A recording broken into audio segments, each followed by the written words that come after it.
Always trust. We ask the questions. What is needed in the world?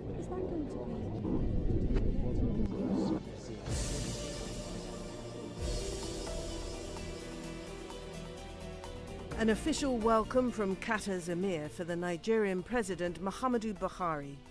The president is on the latest trip of many to boost Nigeria's standing abroad. He's looking for support for his crackdown on corruption at home and to encourage much-needed investment in his country's ailing economy. The two men also talked oil. Qatar is the current president of OPEC and Nigeria is Africa's largest oil producer. But today's low prices are devastating the Nigerian economy, which has long depended on the export of oil. He's a man under pressure, barely 9 months into the job. Nigeria's President Muhammadu Buhari talks to Al Jazeera. Mr. President, thank you very much indeed for talking to us here at Al Jazeera. You're here in Qatar, currently the president of OPEC. What are your thoughts about OPEC policy over the past year or so of prioritising market share over the price of a barrel of oil? Well, OPEC has to work together to save the situation. It has always been an interesting aspect. If you can produce less and earn more, why produce more and earn less? I have never been able to understand it, but the market forces, influenced by a lot of political decisions, both regional and global, and we have to live by it. There are those within OPEC, obviously, who can manage, who can endure low oil prices better than others. Nigeria is one of those countries that doesn't endure low prices very well. Does OPEC then necessarily reflect the interests of your country? OPEC as an organization has to be mindful of economic conditions in each member country, because that will influence that country's ability to go along with OPEC important decisions. Nigeria, we were unable to diversify our economy. Hence, we are much more disadvantaged by the lower oil prices. And OPEC may try to help us, but really it's basically our own fault. Indeed, but do you think that the policy adopted by the major supplier, of course, Saudi Arabia, which has enormous foreign reserves, do you think that the policy adopted by them and the Gulf countries benefits those with fewer reserves, with much smaller reserves, like your country, like Venezuela? I'm suggesting that there's a two-tier system within OPEC. Yes, I think I have just mentioned that there are individual national interests, there are regional interests, and then there is OPEC interest. On top of that, there are global interests. Large export producers like Russia that are not in OPEC, that are swing producers.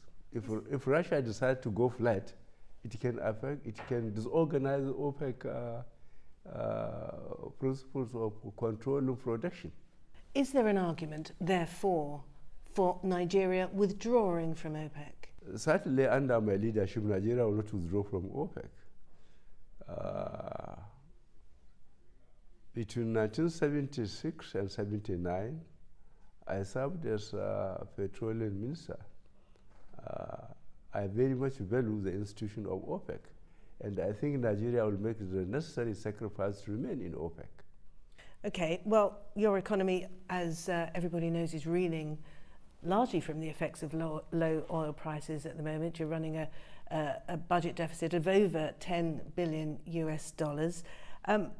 One of the key concerns about the government response to this worsening economic situation has been your insistence on freezing the value of the naira.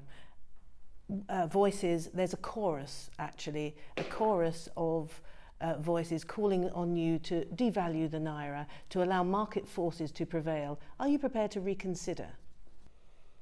No. I have explained that countries that play around with their currencies are countries that have enormous production capacity. They have factories in place. Their infrastructure in terms of power, communications, and security are virtually perfect. Nigeria virtually imports everything, from rice to toothpick. Now, if we don't have the money to import those things, what is the value of further developing our naira? Well, you're going against the advice of the IMF. Why not? The IMF is suggesting if it is against our national interest, why can't we go against the IMF advice? Another plank of your policy response to the economic situation is a halting of imports. You've already alluded to some of the vast array of imports that Nigeria has been subscribing to. That's now being phased out. This has been criticised as well as starving out local entrepreneurs, not being able to get the imported goods that they need to grow their businesses. They say that you're strangling the economy. Yes, that is the theory of it. Nigeria can only afford to live within its means. If we don't have the money, to back the naira for people to buy the dollars and import toothpick, chocolate, rice, glamorous dresses. But what about more essential things like pharmaceutical glass bottles that have to be made to a certain standard? What about steel cabling? Again, has to be made to a certain standard in order for it to be fit for purpose. We have pharmaceutical companies in Nigeria. Once upon a time, we had a survey of them. We did what was called institutional strengthening by giving them money to import machinery and essential raw materials. We have already given instruction for the ministries to find out which industries need foreign exchange on quarterly basis to produce what is essential, like pharmaceutical industry, as you said, and others. But certainly not to import rice and so on. Going back to your policy on the freezing of the value of the naira, you've opened up effectively a vast new area of corruption in terms of the parallel market. The black market is so different. So many people who've been allocated the foreign exchange, which is a narrow group of privileged and elites, are then often selling on that currency on the black market and therefore making a huge amount of money. Another window of corruption has opened up. And this, of course, goes against one of the main tenets of your presidency. I agree with you, but we are going to check that, and we are going to apply sanctions for anybody that was given hard currency, or dollars, officially by the central bank, to go and import essential raw material, for example, for pharmaceuticals. And then because he can make 100 naira more by going to parallel market and selling it, we'll pursue them and we'll punish them. What about obviously those who are slightly more privileged, like yourself? You've got children studying abroad.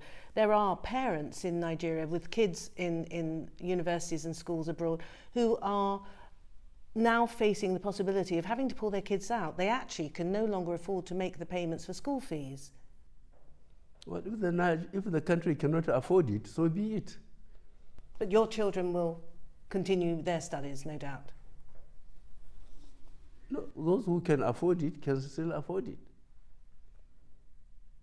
But for those that can't, Nigeria can't allocate foreign exchange for all those that decided to train their children outside the country. We just can't afford it. So it's tough luck. Well, that's the true situation we are in. All right, let's have a look at your first budget for 2016, which was presented on time, which surprised so many Nigerians. They're used to their budgets being presented way into the financial year. You presented it on time, but it's been described as the worst presented budget ever.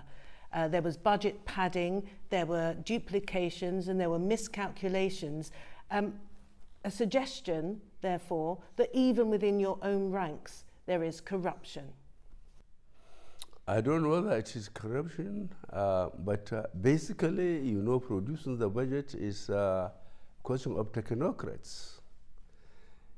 And I would like people to assess Nigeria, and especially this government, on how we find ourselves. When we came in, we found out there are 42 ministries, and we found out the economy cannot take on 42 ministries. We reduced it to 24. The permanent secretaries, that means the heads of the ministries, technocrats, 21 of them were removed. We cross-post the rest. So people who want to be fair to us should sit and reflect. From the president to the ministers to the permanent secretaries were all taken over after 8 successive governments of the opposition now. And we cannot assume that from permanent secretary downwards are just all 100% loyal to the new government. So you think there was an element of sabotage? Certainly. I think, as I said, we are going to apply sanctions. But while it is with this National Assembly, I don't want to talk more about it now. Fair enough. Can I just ask your comment on one particular element that has got Nigerians hopping mad, and that is the allocation of around $25,000 in books for the Vice President's office, a figure that outstrips the allocation of book allowances for the national polytechnics. Can you comment on that? Because this is an element of the budget that is causing a huge amount of concern in Nigeria. I cannot comment on that until I found out the details. And okay, another issue that springs to mind is the allocation of funds for the improvements to the State House Clinic. The clinic, of course, that serves you, the Vice President, and some other privileged people as well. When, of course, as we know, the state of most Nigerian hospitals is lamentable, and this is seen as being so unfair and not in keeping with the promises that you made on election. Well, I don't think our decisions are perfect, but we are going to revisit all observations that really are serious enough to be considered. The issue of security votes. Now, security votes are these funds that have got opaque destinations, and every country has them. And on the face of it, there's not a huge amount of money attached to them in your budget. It's about $50 million, I understand. But there are about 30 of these security votes. Security votes have been described as perhaps the most durable form of corruption in Nigeria. Why don't you just eliminate them completely? You know more about our budget than I do. That's very interesting. But don't forget, we are fighting Boko Haram in the northeast. We are fighting the militants in the south that are daily sabotaging our installation, which is affecting our relationship with investors. There is insecurity from Gulf of Guinea, which extends from Senegal to Angola. And Nigeria has got all these security problems. So if money is voted for security, I don't mind. People can go as far as they can to find out whether that money is being utilized for security or is being put shared in the pocket like the $2.1 billion the previous administration did. Precisely. Exactly. That was via security votes. 2.9 million was secreted into personal funds by a former national security advisor, Sambo Dasuki. Well, that's what I say. You know more than I do about our budgets. But I assure you that if Dasuki is now in detention and all those that took that money from him instead of buying the military hardware and software are being arrested and interrogated. If anybody dares us and do it while we are still there, I think he will correctly predict where he is going to end up. As I've mentioned, anti-corruption was one of the major pledges of your campaign, presumably the thing that propelled you into the front of the minds of Nigerians. We've still not had any conviction, though. As you mentioned, Mr. Dasuki is in detention, and the commission that you set up to investigate fraud is busy. It's working very hard, but there's not been one conviction yet. What can you say to the Nigerian population about your campaign against graft? The fact that people that are identified to take public funds without going through the normal system of getting public funds are being detained, and they are being interrogated so that there will be successful convictions.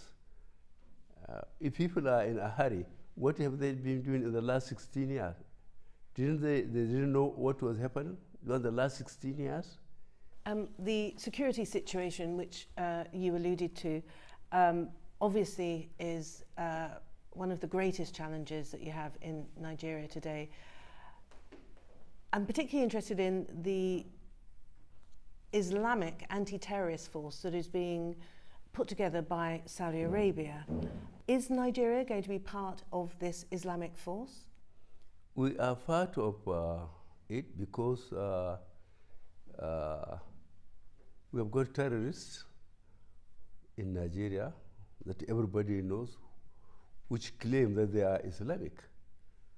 So if there is an Islamic coalition to fight terrorism, Nigeria will be part of it because we are casualties of Islamic terrorism. So you said yes to King Salman. Nigeria will be part of this coalition force. Yes. How many troops? How will it work for Nigeria? How will it work in Nigeria's interest practically? Well, that we mentioned under Lake Chad Basin Commission, a regional grouping comprising Cameroon, Chad, Niger, Nigeria, and Benin, and we dedicated a certain number of troops to be deployed in our own sub-region. And I don't think we have to tell the press the details of that. So you think that Nigeria's security interests are best served by being part of this Islamic coalition against terrorism? Certainly. I have just told you it is Boko Haram itself that has declared loyalty to ISIL. Now, ISIL is basically based in Islamic countries. Now, if there is a coalition to fight terrorism, why can't Nigeria be part of it? While those that are fighting in Nigeria as Boko Haram claim to be Muslims, although what they are doing is anti-Islamic. Indeed. The reason I'm asking you about this is because there are many in Nigeria. We know Nigeria is roughly evenly split between Muslim and Christians seem to be complaining and wondering whether President Buhari is taking the identity of Nigeria and turning it into an Islamic country, which they object to. Why can't those Christians that complain go and fight terrorism in Nigeria or fight the militants in the south? It's Nigeria that matters, not the opinions of some religious bigots. So you don't think it changes you're not trying to change the identity, the religious identity of Nigeria? How can I change the religious identity of Nigeria? No religion advocates hurting the innocent, and just because the Muslims are the ones that claim to be Boko Haram and they are killing innocent people, whether in the church or in the mosque or in the marketplace, then I will just sit and look at them because I too am a Muslim. Islam is against injustice in any form. ISIL, as you've mentioned, is perhaps the best known threat internationally now. They've now got a foothold in Libya. In fact, Nigerians have been reported, have been seen in Sirte fighting alongside Islamic State or ISIL forces.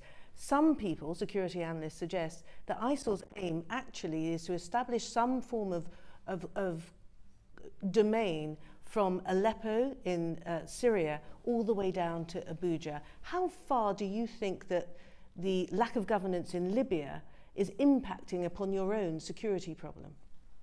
Yes, well, there are a number of people from the sub-region, the Sahel, as it was shown in Burkina Faso, in Mali, that used to be in Libya. They got some training, military training, they've got some weapons, and with the demise of Gaddafi regime, they found themselves back into the sub-region, and the only thing they can do is to use weapons. And they are very vulnerable to anybody who can pay them, and they become available to fight. Would you send Nigerian troops to be part of an international force in Libya? If Nigeria is approached, we can consider it on its merit. Now, security is such a big problem, isn't it? You spoke to me almost exactly a year ago when you were a presidential candidate. You then promised to Nigeria that you would defeat Boko Haram by the end of 2015. Clearly, you haven't. You failed. I haven't failed. I haven't failed. I haven't failed. When we came in, Boko Haram was effectively in control of 14 local governments. Nigeria has 774 local governments. They hoist their flag, and they call themselves they name themselves a certain caliphate. But now they are not holding any local government. And they have reverted to improvised explosive devices, blowing soft targets. My point indeed. That's a purely terrorism which will be extremely difficult to eliminate. But almost because it is technology. But they are not holding any local government in Nigeria now. So you've flushed them out of territory, but they still have the capacity to kill and maim and instill terror in the population of the northeast. Yes, using technology, yes. But to organize attacks and overrun police posts, attack military institutions, they cannot do that now. What will you say to the people of Nigeria about the fight against Boko Haram? You've passed your deadline. Your Information Minister, Lai Mohammed, suggested that Boko Haram had been technically defeated. What are you now saying to the people of Nigeria? This is something that goes to the heart of your manifesto. The people of Nigeria know better. They know better than you. They know that 14 of their local governments was being held. None was being held now. So the people of Nigeria, especially the people in the northeast, know better. Let's also look at another problem that seems to be emerging under your presidency. You've only been in power 9 months, but this problem in the southeast of the country, we're seeing the Indigenous Peoples Organisation of Biafra, IPOB. They are protesting peacefully for the most part on a regular basis. And there has been video, I could show you some video that's been posted of a very... No, thank you. These are the images the president didn't want to see. They're on the internet and we can't verify exactly what they show, but it appears as though security forces were shooting at unarmed protesters in the southeastern state of Abia. This is footage I can't personally verify, but it looks as though the security forces have gone in very heavy-handedly shooting, and there were reported to be 7 deaths. I'm wondering, how are you planning to deal with this issue of Biafra? You, of course, have first-hand experience. After a 30-month civil war, at least 2 million Nigerians were killed. And for somebody to wake up, maybe he wasn't born when there was this fighting in Biafra and said he wants Biafra again. We have multi-party democratic system now. Let them organize themselves and vote for to have a state within a state. But to try and interfere with movement of troops, with economy, looking for Biafra, after losing 2 million people, I think they are joking with Nigerian security, and Nigeria will not tolerate it. Why don't you invite them for talks? Why should we invite them? For the most part, they appear to be young people, as you say, with no recollection Yeah, they didn't know what of what the war, happened. the 1967-70 war. But these are disaffected young men for the most part, but young women as well, who are protesting, it would appear, against their reduced economic opportunities. Government allocations to state governments in that region have been reduced by something like 50%. These people want How much jobs. was oil costing? For the last 16 years, it was costing from over $140 per barrel, now to sometimes under 30. So the system of allocation has to correspondingly be reduced. So why shouldn't it affect them if it's affecting the whole of Nigeria? From where do we get the money to give them? Okay, Mr. President, I think that our time is up, and I need to thank you very much indeed for taking the time to speak to me. Thank you very much. And for speaking to Al Jazeera. Thank you very much. Thank you very much. Thank you. Thank you.